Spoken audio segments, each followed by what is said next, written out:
السلام عليكم ورحمة الله وبركاته مشاهدينا الكرام، مباشرة من ميموزا والبساتين والمنظر الجميل. مرافق جديدة الحمد لله، واللي كانوا كيتسناوها الساكنة بفارغ الصبر، خدمات مميزة. فاليوم الاخوان غادي نكتشفوا وحنا كنتواجدوا في الطريق الوطنية رقم 1 شارع الحسن الثاني. على اليمين ديالي ميموزا والرياحين، وعلى اليسار ديالي البساتين والمنظر الجميل. وحنا غاديين في اتجاه مركز مدينة الصخيرات. كنبغي ننبه الاخوان السائقين والاخوات السائقات يردوا البال، لان كنهضروا على مجمعات سكنية بواحد الكثافة سكانية اللي هي كبيرة. وحنا في الطريق كنفوتوا الرياحين على اليمين ديالنا والبساتين على اليسار ديالنا، واول دوره كنلقاوها على اليسار اللي كتدخلنا المشروع ديال المنظر الجميل، وفي نفس الوقت كتدخلنا المشروع الكرامه وكتدخلنا المشروع البساتين من الجهه الشماليه.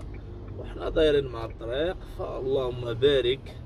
وان فيت هنا كنهضروا على قاعه رياضيه عملاقه، اللهم بارك، واحد المستوى هائل. كنهضروا على مقهى كذلك جديد اللي ولا عندنا هنايا. كنهضروا كذلك على حمام بلدي تبارك الله، داكشي على اعلى مستوى. يعني كما شفتوا معايا الموقع الاخوان، داكشي هائل تبارك الله ما شاء الله، مكسب جديد.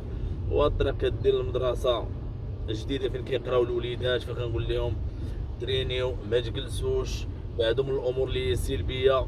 وكنبغي ناكد لكم ان هذه القاعه الرياضيه ديال لاصال هذا فيه جميع انواع الرياضات تبارك الله، داكشي هائل. الناس اللي جاو كيسكنوا حدا صيدليه المنظر الجميل كما كتشوفوا من هذه الزاويه، فهذه صيدليه المنظر الجميل. وهنا كيبان لنا البساتين خلف الصيدليه سيكتور 7. يعني في المحيط ديال ميموزا والبساتين والريف والمنظر الجميل والفردوس، راه عندنا هذا المكسب الجديد اللي هو قاعة رياضية عملاقة اللي غتخلي الوليدات يفرغوا الطاقة ديالهم ويكسبوا الصحة ديالهم. وصراحة اللي راعاو مجموعة من الأمور المتعلقة بالأمور المادية، كذلك الناس كيقلبوا على الحمام وداكشي النقاء وداكشي يكون زوين. فهو كذلك هنا في الجنبات ديال القاعة، وعندنا مقهى بواحد المستوى اللي هو زوين. فالله يسخر الأمور، الناس تبارك الله راه كتلتحق، داكشي ممتاز هائل اللي خلانا نشوفوا واحد الصوره جديده. كاين كذلك واحد الصالون هنا، كاين امور اللي زوينه. الله يكمل كل شيء على خير.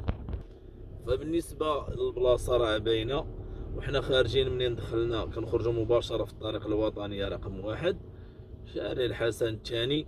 على اليمين ديالنا ميموزا والبساتين والرياحين والياسمين، وعلى اليسار ديالنا الاتجاه اللي كيدينا لمركز مدينه الصخيرات، حدا مشروع ايدن جرين، حدا اونيفا.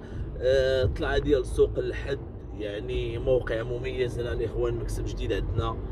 فاللي بغى يتريني، اللي بغى يدير شي قهيوه، اللي بغى الحمام، هما كلهم هنا ببلاصه وحده. الله يسخر الامور، تهلاو ليا في راسكم، ونتلاقاو في فيديو جديد. ومبروك على الساكنه ديال الصخيرات، ومازال الخير جاي ان شاء الله. السلام عليكم.